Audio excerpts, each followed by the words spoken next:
Kami persilahkan kepada paslon nomor urut 2 untuk memilih dan menentukan amplop surat pertanyaan pada subtema tata kelola pemerintahan.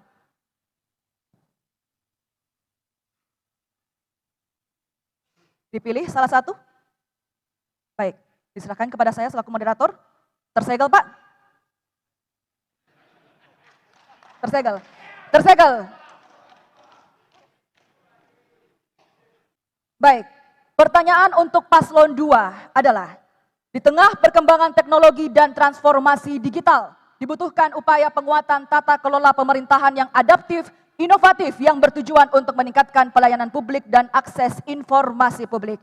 Jika paslon terpilih, kebijakan inovatif dan transformatif seperti apa yang akan dilakukan dalam meningkatkan layanan informasi publik dan aksesibilitas publik? Waktu untuk menjawab adalah 150 detik dimulai dari saat berbicara.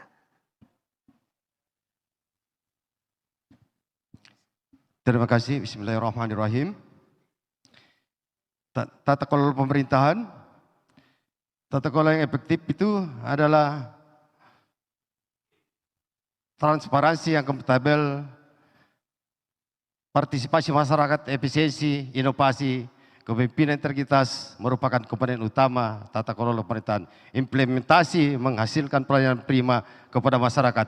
Pelayanan yang prima kepada masyarakat, contoh di program kami adalah pelayanan administrasi berbasis kecamatan, KTP, KK, dan akte kelahiran tidak perlu lagi ke Belopa, cukup di kantor kecamatan saja. Contoh, karena wilayah kita di daerah Walmas, maka jadi Walmas itu juga kita akan membangun mall pelayanan publik. Tidak perlu lagi keluarga kita di Walmas jauh-jauh datang ke Belopa untuk mengurus KTP, KK, dan akte kelahiran. Kemudian pelayanan yang lain termasuk pelayanan kesehatan. Pelayanan kesehatan itu tidak perlu lagi cukup menggunakan KTP yang BPJS itu cukup berbasis KTP. Tidak perlu lagi ada masyarakat yang tidak dilayani ke rumah sakit kalau tidak membayar administrasi. Cukup memperlihatkan KTP langsung dilayani. Kalau tidak dilayani, direktur rumah sakit akan kita ganti. Terima kasih. Saya lanjutkan terkait dengan tata kelola pemerintahan. Sebenarnya ada 3 hal yang penting. Pertama yaitu adalah pelayanan, yang kedua masalah pemberdayaan, dan ketiga yaitu masalah pembangunan. Saya kira terkait dengan pelayanan publik termasuk di dalamnya adalah transparansi.